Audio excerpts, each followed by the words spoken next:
অসুস্থতা আল্লাহর সবচেয়ে বড় নিয়ামত। অসুস্থ না হলে বোঝা যায় না সুস্থতার মর্যাদা। আসসালামু আলাইকুম অ্যান্ড গুড মর্নিং।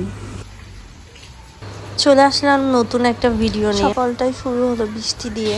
অসুস্থতা আল্লাহ তাআলার সবচেয়ে বড় নিয়ামত, আর অসুস্থ না হলে সুস্থতার মর্যাদা বোঝা যায় না।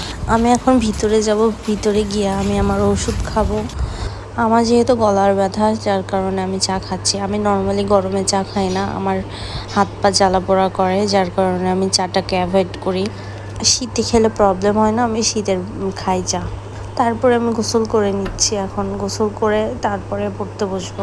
একটা জিনিস জানেন তো, আমরা নিজেরাই নিজেদের শত্রু। কারো ভালো কিছু করা কেউ দেখতে পারে না। আমি নতুন এই ইউটিউবিংটা শুরু করেছি, আমাকে আমার নিজের লোকই সাপোর্ট করে না। যদি কাউকে বলি একটু শেয়ার করে দেন, একটু রিচ বাড়িয়ে দেন বা একটু দেখেন, আসলে কেউ দেখে। আমরা আপনজনের পাশে থাকি না। যখন আপনি কোনো ভালো কিছু করবেন, মানুষ হিংসা করে আপনার পাশে থাকবে না, আপনজনও থাকবে না, আপনার আত্মীয় স্বজনও থাকবে না, আপনার ফ্রেন্ড সার্কেলও থাকবে না। যখন আপনি সাকসেস হয়ে যাবেন, তখন সুনাম বা প্রশংসা করতে সবাই ব্যস্ত হয়ে পড়বে, তখন সবাই চলে আসবে।